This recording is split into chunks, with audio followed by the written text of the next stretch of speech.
On May 21st, 1984 at MSG, Tito Santana took this crazy bump over the top rope in a match against Paul Orndorff.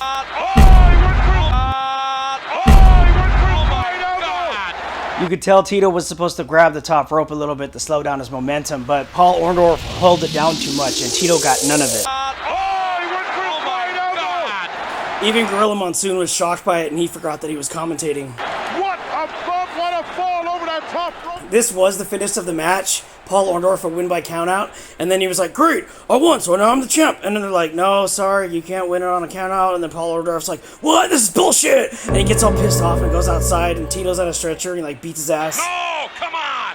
But there's no way that Tito meant to fall that hard on his back like that. He was actually supposed to be selling a leg injury with this fall. He sold it for a second, and then he was like, the hell with it. So Gorilla Monsoon sold it for him for the people watching at home. Santana looked like the leg was what hurt him the most, Gene. Tito just landed on his back super hard on the concrete. Selling that leg injury wasn't on his mind.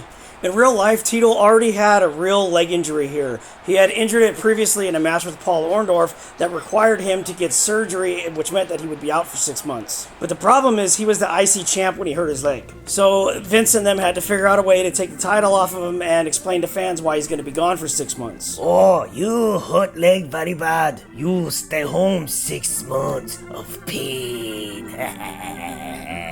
So the angle presented to the fans was he hurts his leg when he falls out of the ring in the match with Orndorff. Then he faces Greg Valentine for the title and loses because his leg's messed up. 2, 3, oh, you talk about a mix-up. After the match is over and Valentine's the new champ, Valentine's like, screw you, Tito, and he puts Tito in a figure 4 and he breaks his leg. And Valentine, there he goes now with the figure 4. Tito chinning. A round of applause for Tito. This is clever on the WWE's part because it allows him to go home and actually get the surgery that he needs. And when Tito comes back 6 months later and confronts Greg Valentine, the crowd goes nuts. This thing played off perfectly. Tito and Valentine had a feud that lasted for a year and a half. Tito ended up winning the belt back in this badass cage match, but then loses the belt in '86 to Randy Savage because of that no good Danny Davis referee. Everything looked great for Tito as he was going to chase Randy for that belt and work with him for a while. But Vince decided to pull the plug on Tito and have Randy work with George the Animal Steele instead. George the Animal Steele being in love with Elizabeth and Randy Savage beating his ass for it was a more TV-ish type storyline. Vince just didn't ever think that Tito could get over really big. He would give him a push and then stop at a certain point. Here's the thing. Tito Santana was himself. He wasn't a character, and that's just the way that it was always going to be. You could put him in a different costume and call him Yo Matador. He's still Tito Santana. It's the same shit. But that was one of the reasons why he connected with the fans, is because he was a real person. Like, you could tell seeing him that that's who that guy really is.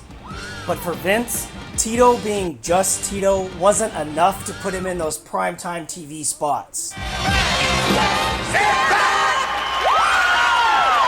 Even Tito's feud with Rick Martel, the splitting of the Strikeforce tag team, it could have been way better, but it never got the TV time that it should have gotten, and we never got that big pay-per-view payoff conclusion match with those guys. But Vince knew that Tito was a really good worker, and it looked great when Tito got potatoed really hard. Oh,